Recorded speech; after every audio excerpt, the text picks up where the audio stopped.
Hello and welcome back to another episode of Bedtime Stories. My name is Tracy and I am your host. Tonight we are reading chapter 18 of The Gods of Mars, the second book in the John Carter of Mars series by Edgar Rice Burroughs. But before we get into that, I need to ask you a series of very serious queries. Have you gone pee in the potty yet? Have you brushed your teeth? Do you have your water next to the bed? Have you done your stretches? You have done all the things. I am very proud. Much impressed. Hooray! I'm quite tired. I have a bit of a headache. I didn't drink any coffee today, and that was my own mistake, because usually I drink a lot of coffee, but I didn't work today, so I didn't drink any.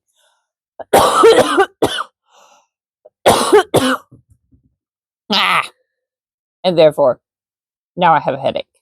So kids, be careful with your coffee intake. It's probably best not to start in the first place unless you have some sort of breathing issue that makes it where it's better for your lungs if you drink hot coffee. But if you can avoid it, best to just, not in the first place. Don't get dependent on any kind of outside chemicals or anything in order to live if you can avoid it. But if you can't avoid it, whatever. It is what it is. Okay, I have yammered on nonsensically for long enough, and you already took care of all the things, and I know you already liked the video, and you subscribed to the channel, and you've done had that notification bell clicked.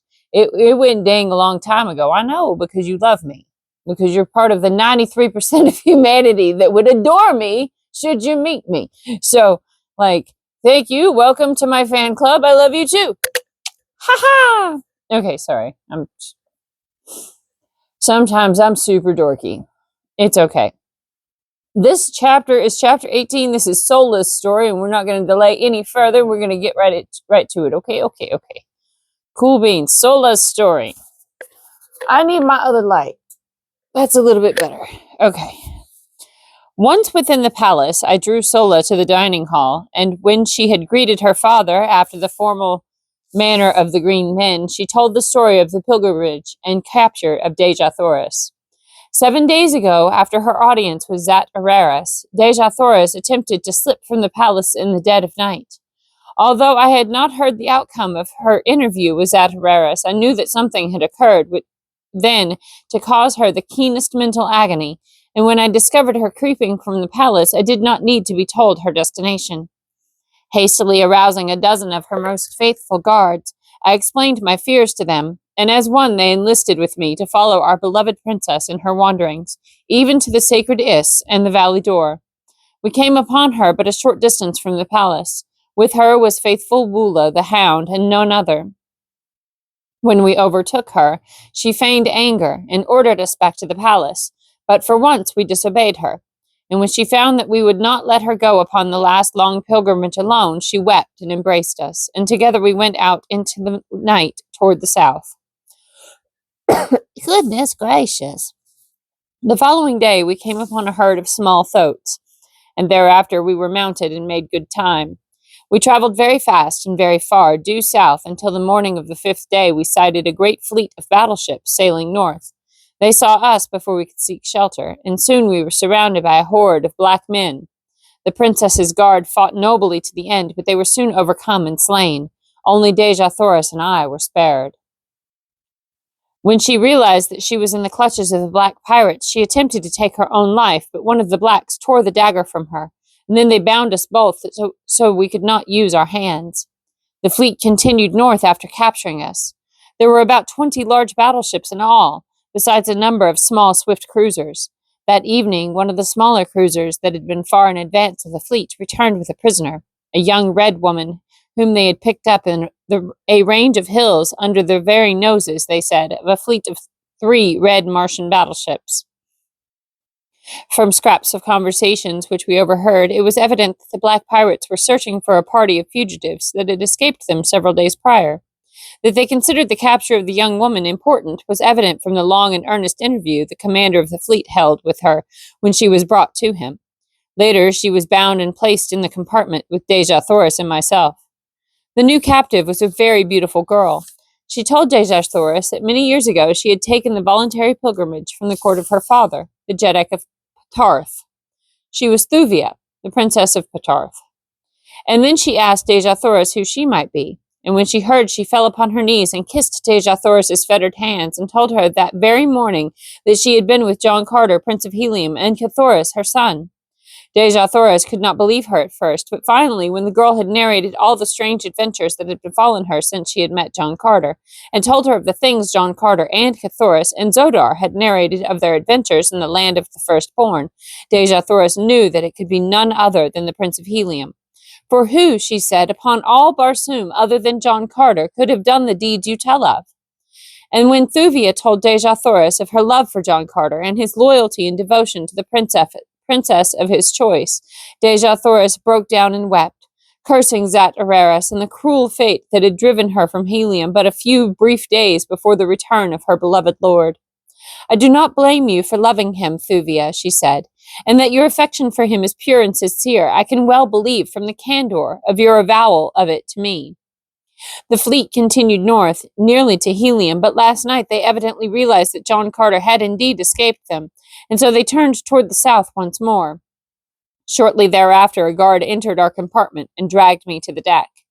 There is no place in the land of the firstborn for a green one, he said, and with that he gave me a terrific shove that carried me toppling from the deck of the battleship. Evidently, this seemed to him the easiest way of ridding the vessel of my presence and killing me at the same time. But a kind fate intervened, and by a miracle I escaped with but slight bruises. The ship was moving slowly at the time, and as I lunged overboard into the darkness beneath, I shuddered at the awful plunge I thought awaited me, for all day the fleet had sailed thousands of feet above the ground. But to my utter surprise, I struck upon a soft mass of vegetation not 20 feet from the deck of the ship. In fact, the keel of the vessel must have been grazing the surface of the ground at the time. I lay all night where I had fallen, and the next morning brought an explanation of the fortunate coincidence that had saved me from a terrible death. As the sun rose, I saw a vast panorama of sea bottom and distant hills lying far below me. I was upon the highest peak of a lofty range. The fleet in the darkness of the preceding night had barely grazed the crest of the hills, and in the brief span that they hovered close to the surface, the blackguard had pitched me, as he supposed, to my death. A few miles west of me was a great waterway. When I reached it, I found to my delight that it belonged to Helium. Here a thoat was procured for me, the rest you know. For many minutes none spoke. Dejathoris in the clutches of the firstborn, I shuddered at the thought, but of a sudden the old fire of unconquerable self-confidence surged through me. I sprang to my feet, and with back-thrown shoulders and upraised sword, took a solemn vow to reach, rescue, and revenge my princess. 100 swords leapt from 100 scabbards, and 100 fighting men sprang to the tabletop and pledged me their lives and fortunes to the expedition. Already my plans were formulated. I thanked each loyal friend, and leaving Cathoris to entertain them, withdrew to my own audience chamber with Cantos Can, Tars Tarkas, Zodar, and Horvastus. Here we discussed the details of our expedition until long after dark. Zodar was positive that Isis would choose both Dejathoris and Thuvia to serve her for a year. For that length of time, at least, they will be comparatively safe, he said, and we will at least know where to look for them. In the matter of equipping a fleet to enter Omin, the details were left to Cantos Can and Zodar.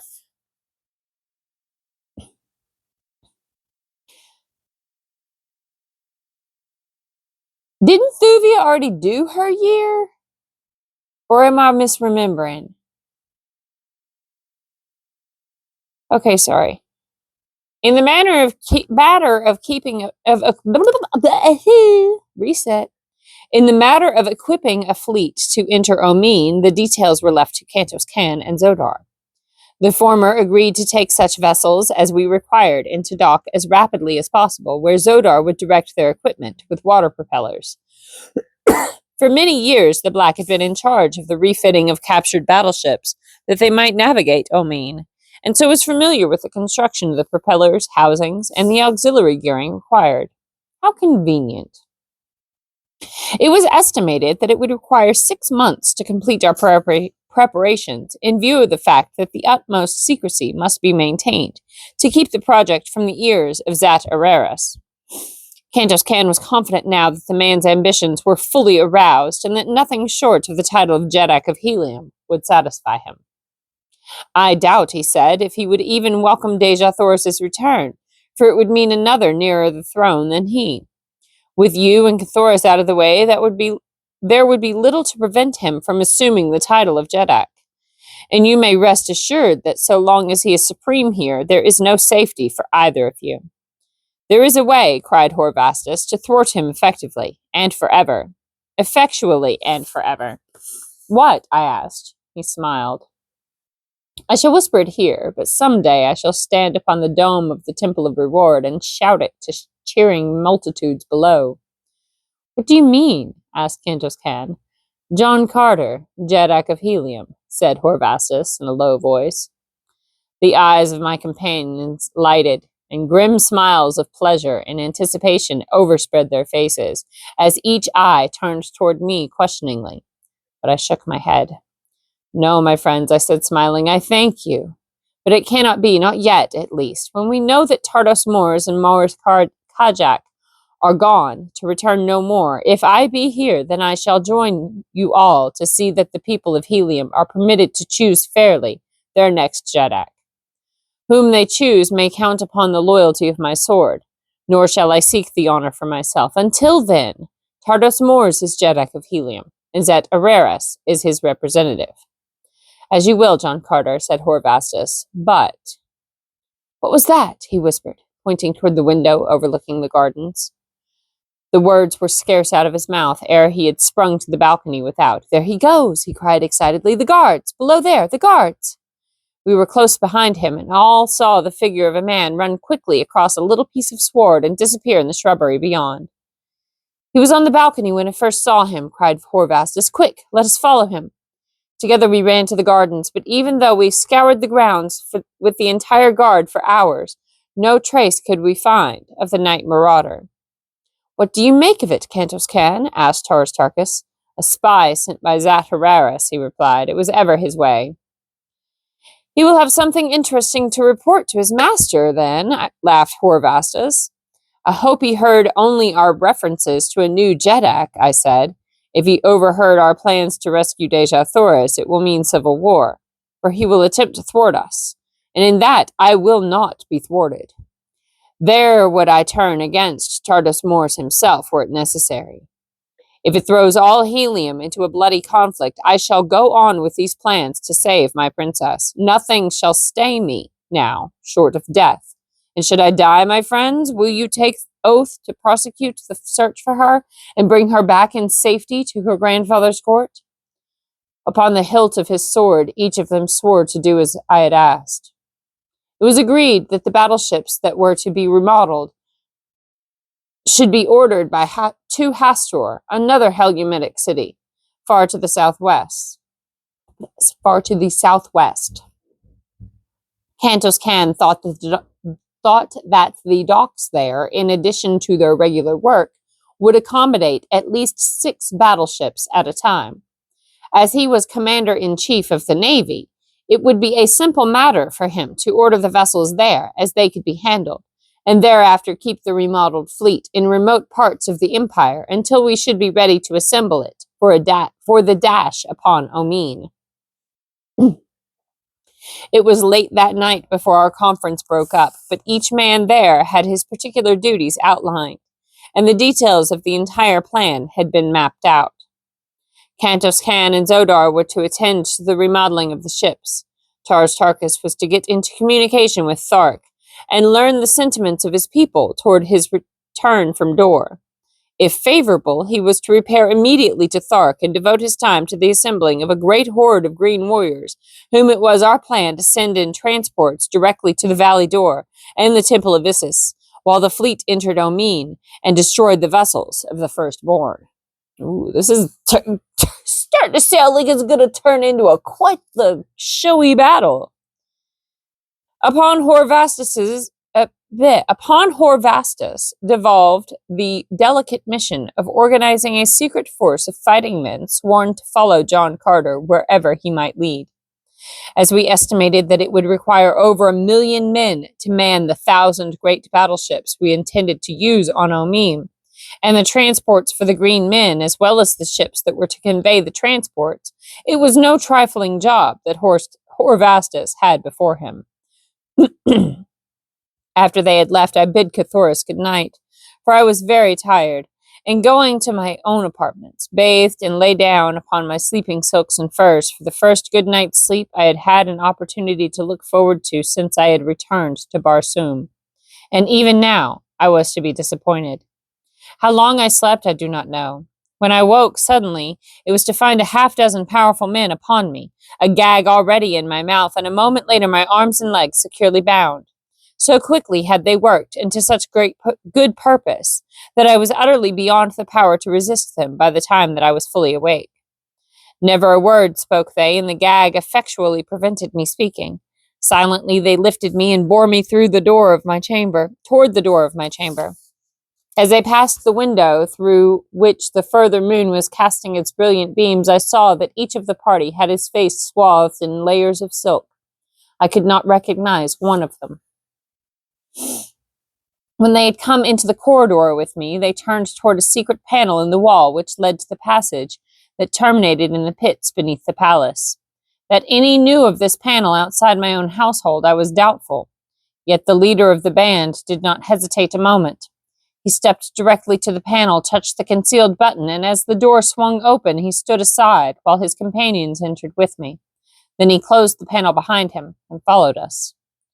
Down through the passageways to the pits we went, along winding corridors that I myself had never explored, on and on until I felt confident that we were far beyond the confines of the palace grounds, and then the way led upward again toward the surface.